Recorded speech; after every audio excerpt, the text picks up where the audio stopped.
골드러시라고 하는 그때 시대가 있었잖아요. 과연 돈을 누가 벌 수 있을까? 데이터를 통해서 가치를 창출하는 그 안에 있는 플랫폼, 연결성이 중요하다.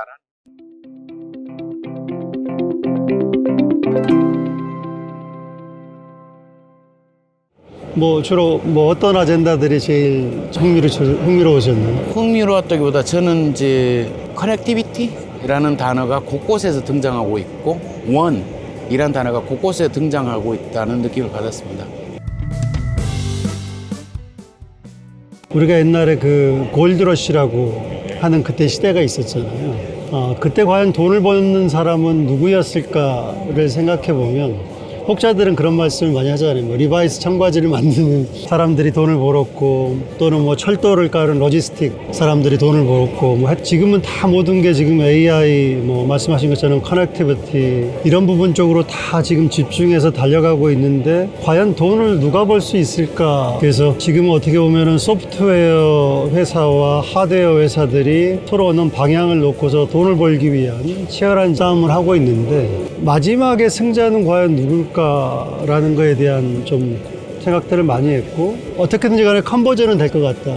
근데 그럼 결국은 현재 고객의 경험을 잘 디지털라이제이션 해가지고 그거를 비즈니스에 누가 얼마나 잘 활용할 수 있느냐가 결국은 최종의 승자가 되지 않을까라는 생각이 들더라고요. 오토메이커도 있고 존디어라고 하는 농업 관련된 전문 업체들도 있지만은 그 사람들의 특징은 고객의 경험들을 지금 축적한 걸 가지고서 지금 테크놀로지 쪽으로 지금 드라이브를 하고 있는 거거든요. 누가 과연 승리를 할 거냐? 아마존이 승리할 거냐? 마이크로소프트가 승리할 거냐? 구글이 승리할 거냐? 또는 고객의 경험을 단순하게 지나가 버린 아무런 밸류나 자산화하지 못한 기업들하고 그거를 자산화해가지고 소프트웨어 드리븐으로 갔을 때의 기업하고의 큰 차이들이 나중에는 나지 않을까라는 그런 생각들을 좀 많이 해봤습니다. 그리고 또 하나는 과연 중국이라는 거와의 경쟁을 수없이 많은 업체들이 여기 와서 부스를 만들고 있지만은 그거에 대해서 차별성과 그걸 이겨낼 수 있을까라고 그 정도 좀 말씀드리고 싶고 우리 배자민 대표님 어떠세요?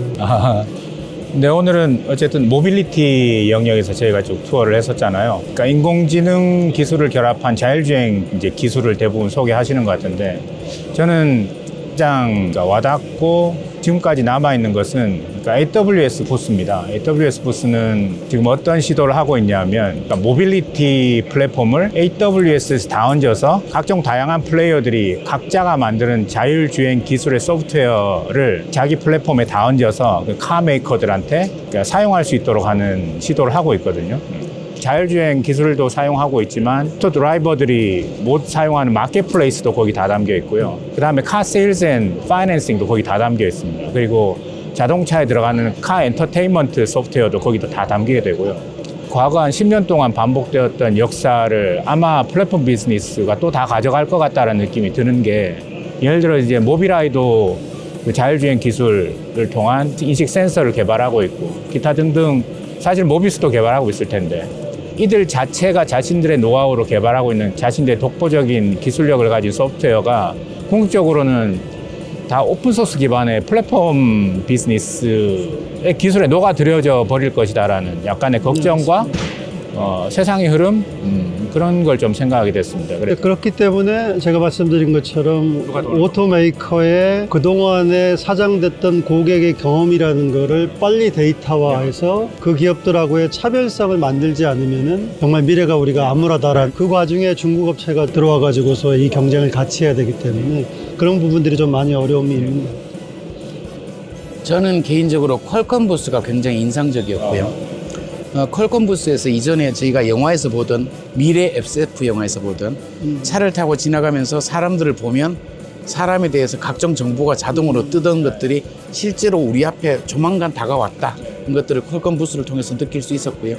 또 다르게 느꼈던 것들은 자동차 산업이냐 전자산업이냐라는 분류가 더 이상은 무의미해지는 상황이 되어가고 그리고 자율주행과 관련해서 많은 기술들을 보여주고 있는데 거기서 누가 다른 기업과 차별화된 기술을 보여줄 수 있느냐라는 면에서 사실 대체로 비슷한 사상들을 보여주고 있기 때문에 거기서 누가 또 다른 구별점을 가져올 수 있을 것이냐라는 생각이 들었습니다. 제가 아까 AWS 부스에 자동차가 한 대 네. 혹시나 자동차를 만들었나? 이런 생각을 잠깐 했었어요. 옛날에 애플이 자동차를 만드는 시도를 했듯이. 결국 비즈니스 헤게모니가 또 어떻게 변할지가 네. 사실 상당히 궁금하고 여러 가지 전망이 있을 수 있을 것 같습니다.